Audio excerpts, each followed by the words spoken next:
Και πάμε εμείς τώρα, ποια είναι η κάμερα, στο σχολείο στα Ανάβρητα, να δούμε ένα βίντεο που μας ετοίμασαν παιδιά. Για να πάρουμε μια γεύση, γιατί η UNICEF χωρίς παιδιά δεν γίνεται τηλεμαραθώνιος. Πάμε.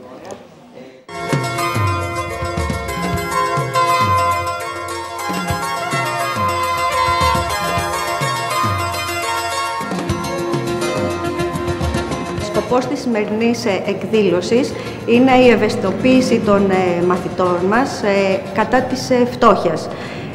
Πιστεύουμε ότι όλοι εμείς με αυτή την κίνηση που κάνουμε ευαισθητοποιούμε τόσο τους μαθητές μας, όσο συμμετέχουμε ενεργά σε αυτή την κίνηση που κάνει η UNICEF, που είναι ένας διεθνής οργανισμός και υποστηρίζει και τα μικρά παιδιά αλλά και τους μεγάλους κατά της φτώχειας.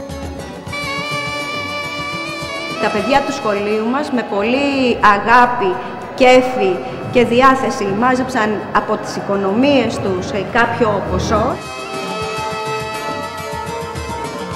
Μπορεί εμείς να είμαστε ακόμα μικροί και να μην έχουμε διαμορφώσει μια ολοκληρωμένη άποψη για τη ζωή, αλλά πιστεύω ότι είναι σημαντικό όλοι μας να μάθουμε να υποστηρίζουμε από μικροί το έργο της UNICEF και άλλων τέτοιων οργανισμών που προσφέρουν στα παιδιά και που βοηθούν να καταπολεμηθεί η φτώχεια στις χώρες.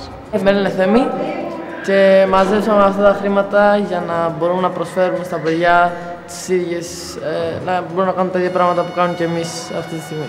Αυτή η ενέργεια που κάναμε σήμερα ελπίζουμε να βοηθήσει το καλύτερο δυνατό τη UNICEF και για τους σκοπούς της. Πιστεύω πως ένα πράγμα πρέπει να πούμε, όχι στο ρατσισμό, όχι στη φτώχεια, αλλά να βοηθήσουμε να πραγματοποιηθούν μερικά από τα όνειρα των παιδιών. Ο χορός της αλληλεγγύης μεγαλώνει και έτσι όλα τα παιδιά πιάνουν τα χέρια και στέλνουν το δικό τους μήνυμα ενάντια στη φτώχεια και τον υποσιτισμό.